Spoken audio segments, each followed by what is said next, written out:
Hello বন্ধুরা, technical PB সরকার চ্যানেলে আপনাদের সকলকে স্বাগত জানাই। আমি প্রতিনিয়ত আমার চ্যানেলে রেশনের নতুন নতুন আপডেটগুলো নিয়ে আসি। তেমনি আজ আমি আপনাদের জন্য এক বিরাট নতুন আপডেট নিয়ে এসেছি। বন্ধ হতে চলেছে বিনামূল্যে রেশনের সুবিধা, গরিব ও মধ্যবিত্তদের জন্য বড় ধাক্কা। কেন বন্ধ হতে চলেছে, কাদের রেশন বন্ধ হতে চলেছে, বিস্তারিত জানতে পুরো ভিডিও দেখুন। পুরো ভিডিও না দেখলে কিছু বিস্তার না, তাই পুরো ভিডিও দেখার অনুরোধ রইল আপনাদের সকলের কাছে। তাই দেরি না করে ভিডিওটিকে শুরু করছি। ভিডিওটি ভালো লাগলে লাইক করবেন, কমেন্ট করবেন, বন্ধুদের সঙ্গে শেয়ার করবেন এবং আমার চ্যানেলে নতুন হয়ে থাকলে চ্যানেলটিকে সাবস্ক্রাইব করবেন। ধন্যবাদ, পাশে থাকবেন। দরিদ্র ও মধ্যবিত্ত মানুষের খাদ্য সুরক্ষা নিশ্চিত করা, বিনামূল্যে রেশন প্রদান করা সবথেকে গুরুত্বপূর্ণ একটি পদক্ষেপ। বিশেষ করে করোনা মহামারীর সময় থেকেই শুরু হয় এই প্রকল্প ৮০ কোটির বেশি মানুষকে উপকার করেছে। তবে নীতি আয়োগের সম্প্রতি রিপোর্টে উপর ভিত্তি করে বিনামূল্যে রেশন দেওয়া বন্ধ হওয়ার সম্ভাবনা নিয়ে প্রবল আলোচনা শুরু হয়েছে। ফ্রি রেশন বন্ধের ইঙ্গিত সম্প্রতি নীতি আয়োগ একটি রিপোর্টে প্রকাশ করে, যেখানে উল্লেখ করা হয়েছে নরেন্দ্র মোদী সরকারের আমলে ২৪ কোটি ৮২ লক্ষ মানুষ দরিদ্র সীমা থেকে উঠে এসেছেন।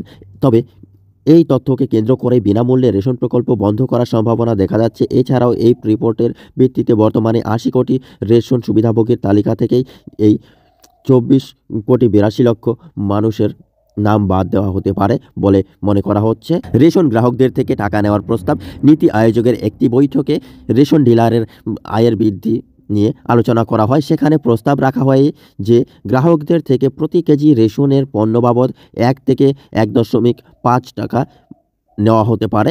এই প্রস্তাবের মাধ্যমে প্রত্যেক গ্রাহকদের থেকে ৫ থেকে ৭ টাকা করে অতিরিক্ত আয়ের সুযোগ থাকবে বলে আশা করা যাচ্ছে। বর্তমানে রেশন ডিলাররা প্রতি কেজিতে মাত্র ৯০ পয়সা কমিশন পান। তাদের দীর্ঘদিনের দাবি এই কমিশন বৃদ্ধি করা হোক। সরকারের মতে রেশন ডিলারের আয় বৃদ্ধি এবং কোষাগারের চাপ কমানোর জন্য একরকম প্রস্তাব গ্রহণ করা হয়েছে।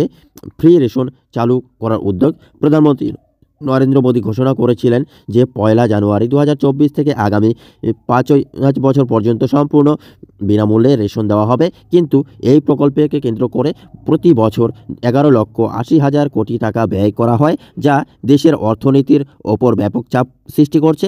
এই পরিস্থিতিতে ফ্রি রেশন প্রকল্প চালিয়ে যাওয়া বড় চ্যালেঞ্জের হয়ে দাঁড়িয়েছে। সাধারণ মানুষের ওপর প্রভাব। বিনামূল্যে রেশন দেওয়া বন্ধ হলে এটি সরাসরি দেশের দরিদ্র এবং মধ্যবিত্ত শ্রেণীর মানুষের উপর চাপ বাড়বে।